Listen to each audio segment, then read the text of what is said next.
Welcome back, fantasy football fans. That's right, it is once again stream team time. And if I am dying throughout this video, I do apologize. I'm sick and I have a pretty bad cough. So just ignore me if I start doing that. Yeah. Anyways, in the meantime, though, the last 2 weeks, we didn't get the chance to do our stream team like we had hoped for. Just scheduling issues and then me being sick didn't help either. So, along with all that, we are now back after a 2 week hiatus. Back to stream team. This is week number 9. That's right. We're already halfway through the season. Crazy to think about. And I don't know. I think we got some interesting names. Some names that will probably not be featured ever again. Yes, I guarantee one name may not be ever said again. But we're gonna begin with the quarterbacks, obviously, and we're gonna go to the Big South, Big Easy in New Orleans. Yes. Andy Dalton is our stream team quarterback of the week. He has a matchup Monday night against the Ravens. Yeah, this is a Ravens secondary that we've seen get absolutely torched all season long. Doesn't matter who it is that's thrown against them.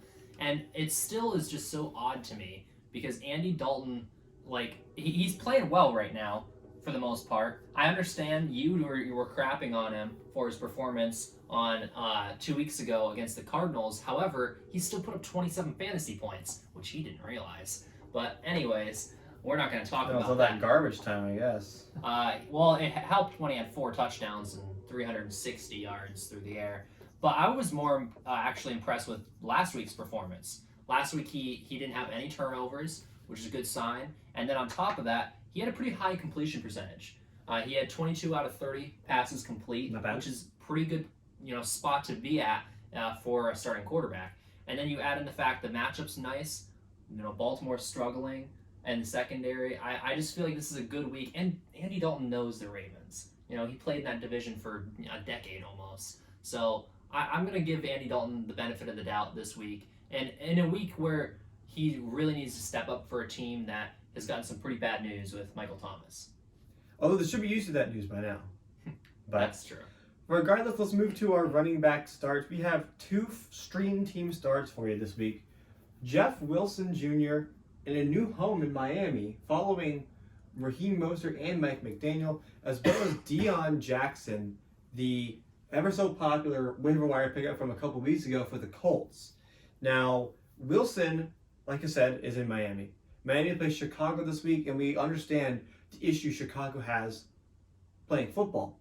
All right? I could have said playing defense, playing offense, but no, it's just playing football in general. Last week they gave up over 100 plus yards and 3 touchdowns on the ground to Tony Pollard. And while I don't quite think Wilson's going to put up those numbers because it's week 1 on the team for him, Mike McDaniel knows how this guy runs, and they've been creating holes for Raheem Mostert through the first half of the season.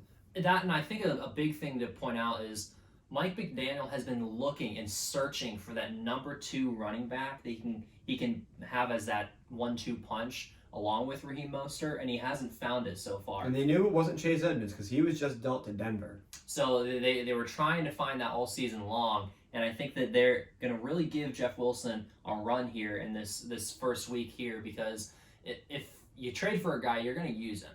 Right. And our second guy here is Deion Jackson, the Colts, I guess now, second guy, because Nyheim Hines has been traded to Buffalo. What can you tell us about Deion Jackson? So the big thing about Deion Jackson, I was hesitant to, nominate him for the stream team this week because he has a really tough matchup against New England. New England's, rush defense has been really good this season. Actually, top 5 or 10 in the NFL. I think it's in the top 5 if I'm not mistaken. Yes. So what that means to me is it's not a very good matchup for Deion Jackson. However, I think the volume is going to be there because we've seen Deion Jackson be handed the football at absolute crap ton, previously. So obviously in week number 5 and 6, he got 12 to 13 carries on the ground as well as 10 receptions on 10 targets in week number 6 against Jacksonville. So that means he had a total of well over 20 touches in that game. I lost that week because of him. Yeah, and so if we see anything similar to that this week, then I think Deion Jackson, despite the tough matchup, is still going to get his fair share. Because you look at it, they're probably not going to have Sam Ehlinger go out there and try and pass the ball over New England's defense. This is a younger secondary for the most part that is playing pretty well. You know, they got some rookies out there like Jack Jones who's showing up for New England. So I don't think they're going to put the ball in Sam Ellinger's hand a ton. I think Deion Jackson's going to get a bulk of carries in this game. And Jonathan Taylor is still battling injuries left and right. So I think he's officially out, if I'm not mistaken, this week, or about to. About to be is the best case right now. And then you'll add in the fact that really the only other competition he has is Philip Lindsay. And clearly, Lindsay didn't get the same workload previously. Love as Deion Jackson. I almost gave away our wide receivers here. My goodness, we have two of them, Mecole Hardman, and that is correct, Philip Dorsett. That is a name we have not heard in eons. Yeah, literally eons. Well, we'll get to that in a second here. Tell us a little bit about your guy, Mecole Hardman. Well, I'd love to. I just traded for him. In the Listener League, I traded away Tom Brady and Adam Thielen. Hurt to lose Thielen, but I needed an upgraded quarterback, and I felt that would have come in the form of Kirk Cousins, and I also acquired Mecole Hardman. Because that Chiefs offense is just, you want a part of it, you know? So this week they have the Titans. And while Juju has been playing exceptionally well these past couple of weeks, this whole Chiefs team coming off a bye, I think they're going to be really fresh. And they look forward to playing the Titans. You know, this has been a tough couple of games in the past, playoffs and regular season, and the Chiefs are ready to just bury them. And I think they're going to do that with a lot of, RPO style, quick passes. I like Mecole Hardman because he's pretty cheap and he might be available. Yeah, I'm going to talk about a guy who I guarantee is available in every single one of your leagues, and that is Philip Dorsett. You're probably wondering, why would we possibly want Philip Dorsett? I know there's a lot of things going against this pickup, all right? Let me tell you why you should be the guy who takes a chance on this man. And it has everything to do with what he has ahead of him, which is nothing, all right? But before we get into that, what is going against him? All right, he plays Thursday night. He plays tonight for the Houston Texans. And he plays for the Texans. Those are two terrible things. Not to mention he plays against the undefeated Philadelphia Eagles, whose defense is looking absolutely mind-boggling good this season. All right, so you add all three of those up. That doesn't, bode well for Philip Dorsett, right? Let me tell you why you're wrong. All right, so Philip Dorsett, he usually would be like the third, fourth receiver on that team, right? He is going to be probably the number one target getter in this game because Brandon Cooks, as we alluded to on the podcast, is done with Houston. All right, he is actually, going and pretty much sitting on his own. All right, choosing to not play in this game, and then you add in the fact that Nico Collins is not going to be there tonight. He is injured, so right now it is Philip Dorsett and nobody else behind him or around him for that matter. So Dorsett is going to get a ton of work in this game. Look for him to get double-digit targets, if I'm not surprised. And even if he only catches half of those, Philip Dorsett's a speedy guy. All right, we've seen that before. And on the couple of catches that he's had this season, he's averaging well over 15 to 20 yards per catch. All right, so that to me is a good sign. If he gets 5 catches, that's going to be a 100-yard game. It's Tyreek Hill territory. Exactly. So he is a deep threat. That's what he was known for when he used to play for Indianapolis. So look for Philip Dorsett to once again be back on the market here, and in every single one of your leagues, I guarantee he's available. This guy might be more available as our tight end, James Mitchell. Who? Yeah. James Mitchell is the current tight end 2 for the Detroit Lions. If you haven't heard, TJ Hawkinson has been dealt to the Vikings, and Brock Wright and James Mitchell are the current 2 active tight ends for the Lions. The issue with this, however, is that Brock Wright is in concussion protocol right now, and teams are being more cautious than ever with concussions right now. So James Mitchell is the guy right now. He was a really good prospect coming out of college. I believe he played at Virginia, if I'm not mistaken. But regardless, he has a really nice athletic profile, sort of similar to what reminds me of Brevin Jordan a little bit. Not that quite. I don't think he's quite that athletic. However, an ACL injury his senior year sort of killed his draft stock. Take a chance on this guy because Lord knows that Jared Goff needs some help offensively, passing the football because Amon-Ra St. Brown has been in and out of the lineup, as has half of their receiving core, and now they don't have TJ Hawkinson. James Mitchell could step up and put up double-digit points for you this week. Yeah, so what I like about James Mitchell, he also brings up in the ability for that big play home run, like hitting speed. All right, and that's something that you don't really see. You didn't get from TJ Hawkinson. Right. So I think that's something that they're going to try and utilize a little bit, kind of give this Lions offense a little bit of a new look for the future, at least for this week, especially with Brock Wright dealing with that. It was a concussion. Yes. So he's in the concussion protocol. Limited in practice today. Chances are he's not going to play. You know how the NFL is this season with that sort of stuff. So look for James Mitchell to be a sneaky good ad for a team right now that I understand they just got Amon-Ra St. Brown back and everything, but they're still going to need that tight end who is a safety net for their quarterback. All right, it's time for the best part of this show, drawing our defensive starts. Logo, Taylor, it's your turn. Oh, it's my turn. It is your turn because the last we were up, I had to draw the Carolina Panthers, and it looked abysmal. I have to say my Jaguar was Your much Jaguar better. was a lot. Your sock puppet Jaguar turned out pretty good. So our start of the week at not flex specs, at defense is the Las Vegas Raiders, and they have a matchup against the Jacksonville Jaguars. The reason we're saying they are starts is because Trevor Lawrence is Sam Darnold 2.0 in terms of turnovers right now.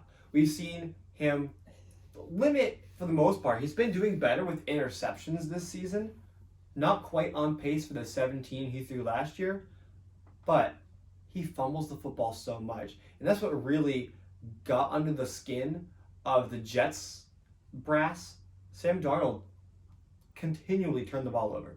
And this is what Trevor Lawrence is doing right now. So even though the Raiders, they might let up a decent amount of points because they're terrible defensively, they will force turnovers. And if they don't, I just might go swimming in the river. I hate to be this guy. I gotta take a look. Oh, you have to spell the word Raiders, or? Yeah. I gotta see how to spell the word Raiders now. Hey, I wasn't allowed to look for my Jaguar. Yeah, well that's dumb. So. Okay, cheater. Anyways, the Raiders I'm are. sorry, I don't sit there and stare at Las Vegas Raiders. Well, you should remember the Oakland one, though, right? Well, We did refer to them as the Oakland Raiders. See, that's the reason. Entire podcast. I don't know what the Las Vegas Raiders logo is. Regardless, though, the Raiders are a quality defensive start, and I guarantee you they're available. If you're not familiar, all of our starts for the Stream Team, they are rostered in less than 50% of leagues in both Yahoo and ESPN. That's sort of the metric we are using. So let's say Andy Dalton was available in 70% of Yahoo leagues, but he was only available in 25% of ESPN leagues. That would not count because he's rostered in over 50% of those ESPN leagues. So regardless, Taylor, I'm looking forward to see your Las Vegas Raider, your Oakland Raider here. Yeah, it's not looking so good. Not looking so good. It kind of looks like Al Davis. Yeah? Kind of looks like Al Davis, yeah. All right, this is what I got. You know what? Not bad. Not too bad. I had to check just to see. I wasn't sure if like the Raiders was actually spelled out at the top or It kind not. of looks like a police badge, but I like it. So that's what I was checking to see if it actually spelled it out or not. So Well, regardless, I think it's pretty good. Make sure you grab a picture of that. Find that on our Twitter at FantasyFBall5. That's the number 5 at the end of our handle. And while Taylor grabs a snap of that, we're going to talk about our kicker, Eddie Pinheiro. Excuse me, Pinheiro is the Carolina Panthers kicker, if I'm not mistaken. Yes, he is. He's going up against the Cincinnati Bengals, who you had a theory on that game. I didn't support it, though. Yes, my theory is that the Bengals will lose to the Panthers. I think they are on upset watch this week after they just got destroyed against the Cleveland Browns and their rushing attack last week. Monday night, I should say. Deonta Foreman looked really good. They're going to get Chuba Hubbard back. PJ Walker has seemed to revitalize DJ Moore's fantasy season. And the beneficiary of all this is going to be Eddie Pinheiro. All right? He's been admirable as a kicker this season. And I believe has not had a double doink yet. So give me Eddie Pinheiro as a stream team start this week. What do you like about him, Taylor? Because you sort of brought him to our stream team table today. Well, I simply did it because you had that theory of how that game was going to go, and his theory was that Eddie Pinheiro was going to, well, not him, but the Carolina Panthers were going to make it a close game, and I don't see that happening necessarily. Well, I think they played so well last week that this is going to carry over. You see, I don't think so, because what happens with the Bengals, and I said it on the podcast. All right, so go check that out. There were some explicit Expletives. used. All right, so go check that out.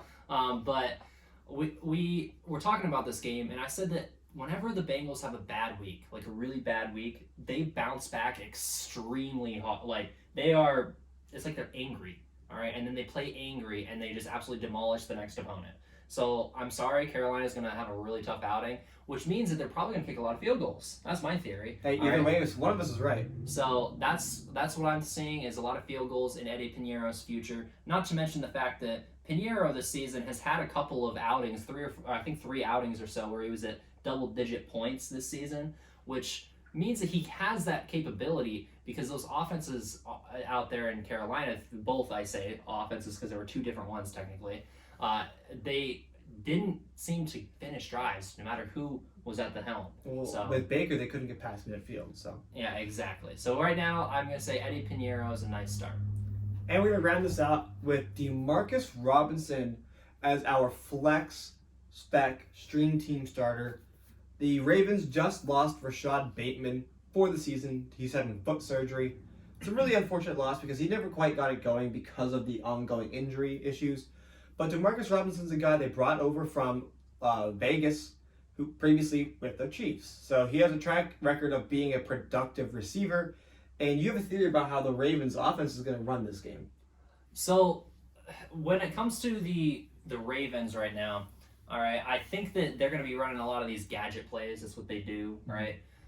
But when they do that, this is also why we almost put this other player on here, but he didn't meet the threshold. We have to have everyone below 50% rostered in both Yahoo and ESPN combined. Mm-hmm. So unfortunately, Taysom Hill was just above that mark, so we were unable to do that. But I told him that I think this is gonna be a very tricky, I guess, game from both sides, and not to mention the fact that I think you mentioned James Prochet as someone to add possibly, and I one-upped him and said DeMarcus Robinson because Prochet is not getting involved in the offense this season, unfortunately, because he's a young player who I think has some upside for this Baltimore team, but DeMarcus Robinson, they seem to be force-feeding that man the football, especially last week against Tampa Bay.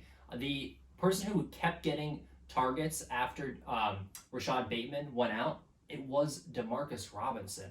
It wasn't Mark Andrews. Of course, he went out also. It wasn't any of these other wide receivers that they had on the football field at any given time, or the running backs, really. It was DeMarcus Robinson. There were all these screen plays, all these short out routes and drag routes and various things like that. That's what they were really utilizing with DeMarcus Robinson. He had 8 targets in that game and 6 receptions for 64 yards.